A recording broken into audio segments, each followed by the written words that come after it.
I'm going to show you a really simple way to make Chinese roast pork. Today we're going to break down the pork. I've got about 3.5 pounds of Boston butt right here. Then we're going to make a marinade. Going to marinate the meat. Then I'm going to show you how to roast it in the oven and get that nice red color and that juicy sweet flavor. But first let's start with the pork. Like I said, we've got about 3.5 pounds of Boston butt. We're going to cut it into strips about 1 inch to 2 inches wide.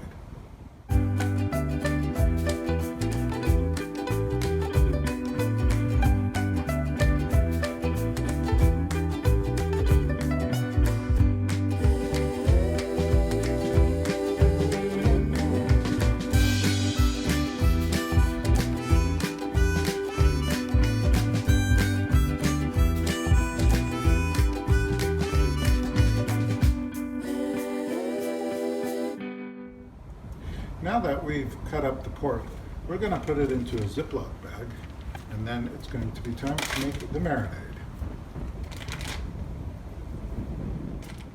Most of the ingredients that I'll be using in this marinade can be found at your local grocery store. However, there are a few that may require a trip to an Asian grocery. First is hoisin sauce. There are many different kinds of hoisin sauce. There are many different brands, but generally you want to look for a brand like this that's in a jar, not a bottle. There is a Whole Foods 365 brand hoisin sauce that comes in a bottle. It's not very good. You want a hoisin sauce that's thicker, more almost pasty, rather than one that's thin and runny. Another ingredient which may be hard to find at your local supermarket is Shaoxing Wine. If you can't find this at your local supermarket, or it's difficult to find at an Asian grocery, you can also use dry sherry as an acceptable substitute. Finally, the third ingredient that might be a little tricky to find is mirin. This is a Japanese rice wine. Sometimes it's in the Japanese or Asian food aisle at the supermarket. Sometimes it's not.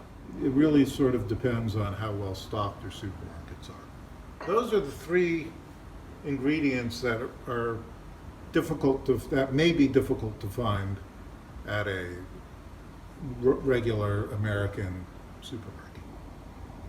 Now let's look at some of the other ingredients we have.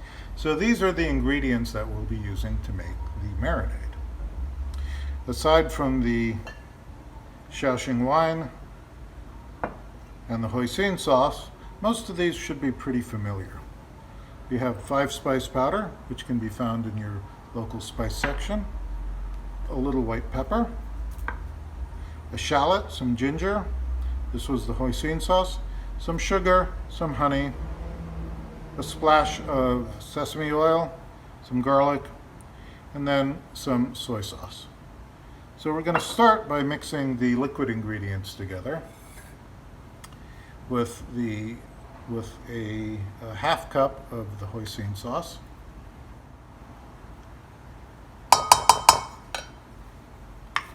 just a splash of sesame oil. That adds a really unique flavor. A 1/4 cup of honey. Let's get that in there, like so. A 1/4 cup of sugar. A full teaspoon of 5-spice powder.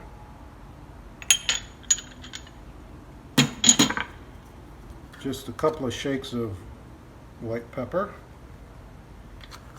Adds a little bit of extra something. And then we'll add a bit more Shaoxing wine. That's a 1/2 cup.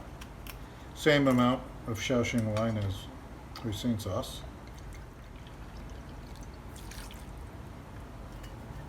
And we'll add 1/2 cup of soy sauce.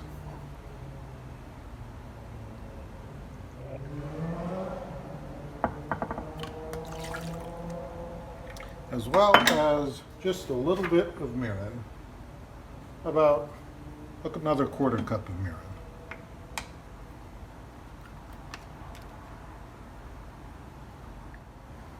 And as is the case usually with most Chinese recipes, exact amounts are not so important. It's more about maybe getting the proportions right. Let's get that mixed up right. Getting the flavor balance and the flavor profile correct. So I like to use a microplane to grate ginger. It's a very quick, efficient tool that does a great job of taking a really fibrous root and getting all the juices out as well as the meat of the plant.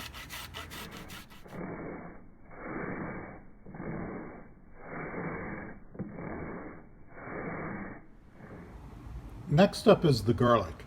You can use a garlic press if that's the sort of thing you like, but I prefer smashing it with my knife. It's a lot more fun that way.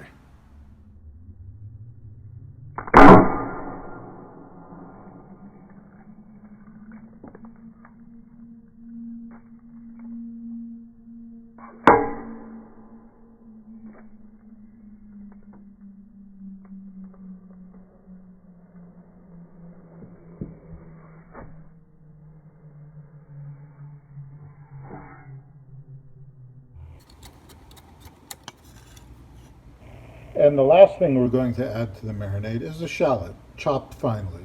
We want a medium to large-ish shallot, or at least large for a shallot.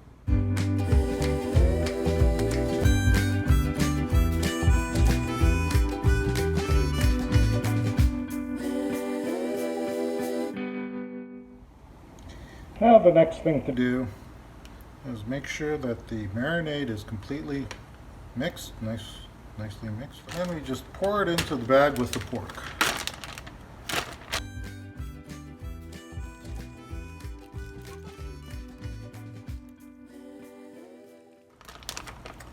Seal up the bag nice and tight. Try to get as much air out of the bag as you can. So you don't want it leaking in the fridge. That's a bad thing. Then you just sort of turn it upside down, mix it around, make sure that all of the aromatics, all of the good bits, the garlic and the shallots, the large bits, and the ginger get all the way around. Mix it up nice and good. Then you put it in the fridge overnight.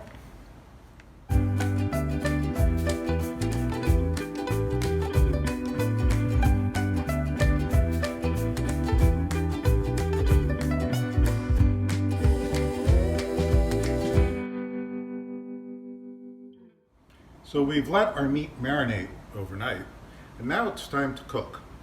We're going to be using the oven for all of the cooking, first with a slight steam actually, then a low temperature roast, and finally we'll use the broiler to get that nice glazed, slightly burnt outside. But first, let's get the meat on the rack. We're using a rimmed baking sheet lined with tin foil with extra tin foil overlapping the edges. On top, we're going to set a wire cooling rack as our cooking surface. The reason for the extra tin foil on the sides is because when we put it in the oven, which has been preheated to 300 degrees, we're going to take a second rimmed baking sheet, put it on top, and seal it up for our steaming process. So let's get the meat on the rack.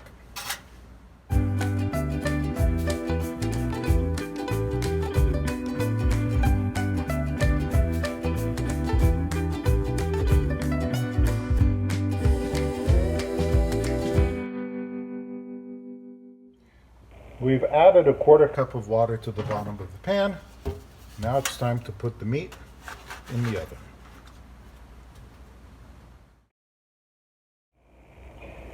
It's going to go in for about 20 minutes. We're going to remove the lid at that point, and then it will continue to cook for about another 40 minutes for a total cooking time of about an hour. While the meat's roasting, let's make a glaze. This is a very quick, simple glaze. We're using a commercial Whole Foods balsamic vinegar glaze, which is basically just reduced balsamic vinegar. and we're going to mix it 1-to-1 with some mirin. There are a lot of different other glazes that you could use. Some of them are more complicated, but this is a pretty easy one, and it tastes great too.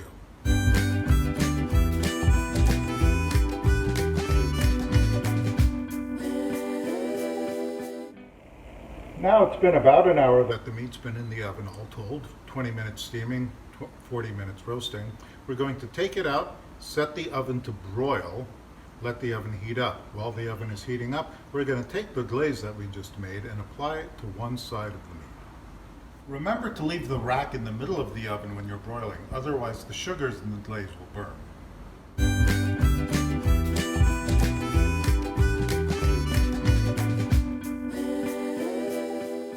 Once the glaze is on, put it in the oven under the broiler for about 5 to 8 minutes, depending on the strength of your oven.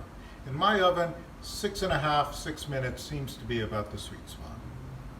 After the first broil is done, take it out of the oven, flip over each piece and glaze the other side, then stick it back in the oven for about 5 to 8 minutes, again, depending on the strength of your oven. It's almost done.